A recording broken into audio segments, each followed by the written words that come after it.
Peredaran narkoba jenis baru juga menyasar Pulau Bali. Awal Maret lalu, aparat menemukan lab clandestine yang beroperasi di sebuah villa di kawasan Gianyar. Di lokasi ditemukan barang bukti narkoba jenis mefedron seberat 7,3 kg serta prekursor lain. Produksi mefedron terbesar dan pertama di Indonesia ini dikendalikan oleh 2 warga negara Rusia yang terdeteksi masuk ke Indonesia sejak Januari 2026. Mefedron termasuk narkotika golongan 1 dari jenis sintesa katinon. Penggunaannya bisa menimbulkan efek euforia, peningkatan energi, dan rasa percaya diri berlebih. Bila dikonsumsi, bisa memicu kerja jantung berlebihan hingga berujung fatal. Kita bisa mengungkap 2 melalui pemeriksaan atau penangkapan 2 orang tersangka. Yang satu ada namanya N, orang Rusia, yang di satu villa, namanya villanya kita katakan N, kita nggak boleh sebut. Yang kedua adalah ST, yang di tempat yang lain di daerah Sukawati. Kemudian dari situ kita membawa N ini ke sini di villa ini. Kemudian kita mendapatkan satu kegiatan berikut barang-barang prekursor yang ada. Jadi barang-barang prekursor yang ada di sini termasuk mobil angkutan yang digunakan oleh N. N itu dalam operasionalnya kita dapatkan beberapa zat adiktif atau barang-barang senyawa kimia di sana. Gerak-gerik bisnis terlarang ini mulai terendus petugas Bea Cukai Cengkareng saat mencurigai kiriman bahan kimia dari China yang dikirim ke kantor pos Gianyar. Rekan-rekan di kantor pelayanan utama Bea Cukai Cengkareng mendeteksi adanya masuknya 2 jenis barang yang tujuannya Bali berbentuk bahan kimia, diberitahukan sebagai pigmen. Kemudian berdasarkan hasil analisis laboratorium Bea Cukai di Bandara Soekarno-Hatta, itu didapatkan ternyata itu adalah bahan kimia prekursor untuk pembuatan mefedron. Rupa-rupa narkoba terus bertambah dari waktu ke waktu.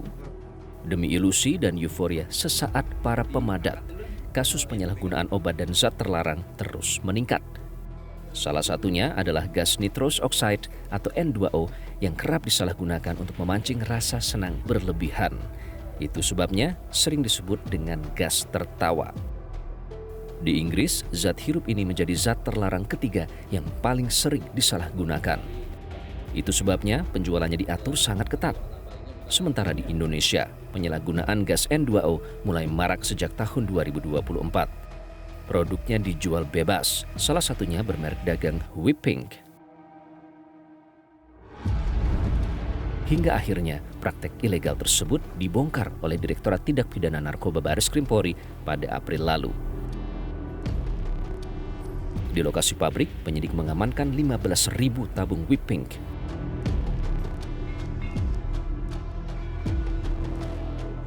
Ini adalah whipped cream dispenser atau yang sering disebut juga sebagai espuma. Ini adalah alat untuk menggunakan whipped cream di mana nitrogen oksida akan dimasukkan ke dalamnya. Jadi ini yang dikenal internasional dan dikenal di dunia perkulineran, nitrogen oksida yang sebetulnya adalah seperti ini. Jadi kalau tidak benar, kalau nitrogen oksida dengan ukuran seperti ini digunakan sebagai propelan pendorong pangan. Ini yang asli bentuknya. Ya. Kalaupun dia bilang untuk menggunakan regulator, bisa digunakan regulator untuk bagaimana cara masukkannya ke dalam whipped cream dispenser atau espuma ini. Kalaupun bisa dimasukkan, dipaksakan dengan regulator, Bagaimana apa gunanya? Apa gunanya nozzle ini? Nozzle ini diedarkan bersamaan dengan pembelian ini. Kita periksa bukan 1-2. Jadi beberapa kita periksa, ini diedarkan bahkan dimasukkan ke dalam balon. Balon itu dihargai 150.000 per balon, satu balon, lalu pengunjung ini mutar menghisap balon tersebut.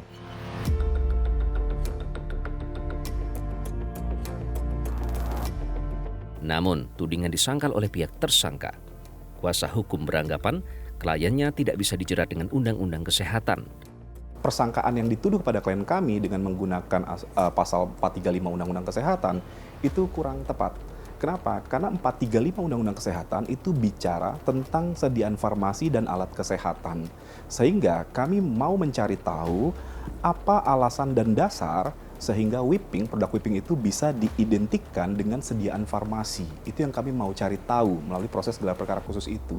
Supaya dari situ kita juga bisa, semua peserta gelar itu bisa melihat berdasarkan keterangan kami juga bahwa whipping itu menurut klien kami itu memang dari awal penjualan itu jelas target penjualnya adalah kafe-kafe.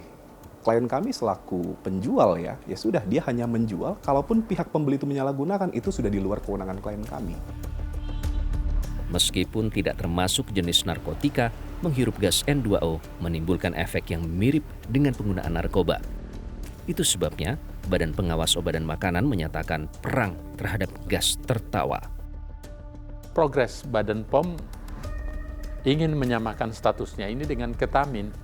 Karena di peraturan Badan POM nomor 19 tahun 2025 yang saya tanda tanganin, saya sudah masukkan. Dia seperti tramadol, trihexylpenidil, hexylpenidil, kemudian benzoid ditambah dengan ketamin sudah masuk. Ya kan ini tinggal bisa kita masukkan. Karena kita sudah punya landasan, baik landasan historis maupun landasan efek atau dampak. Jadi kita sekarang lagi on progress untuk memasukkan apa yang kita sebut dengan nitric oxide atau laughing gas atau gas ketawa atau obat gas medis ini menjadi obat-obat tertentu. Apa itu obat-obat tertentu? Obat-obat tertentu itu artinya dia termasuk obat keras dan aturannya diatur secara ketat. Kalau dia cuma sekedar gas medis, ya hukumannya cuma sampai yang saya sebutkan tadi. Dan tentu biasa pelaku bisa berkelit. Nah, tapi kalau nanti ini kita jadikan juga bagian dari gas medis, obat-obat tertentu tentu itu lebih ini lagi. Nah, timbul pertanyaan berikutnya, karena ini juga bisa digunakan untuk bahan tambahan pangan atau BTP, ya misalnya penjual roti atau penjual es krim atau penjual apa, ya tentu kita rigid di aturan. Kalau penggunaannya untuk itu kan maksimal dia bisa menggunakan gas itu misalnya ukurannya kurang dari 500 gram.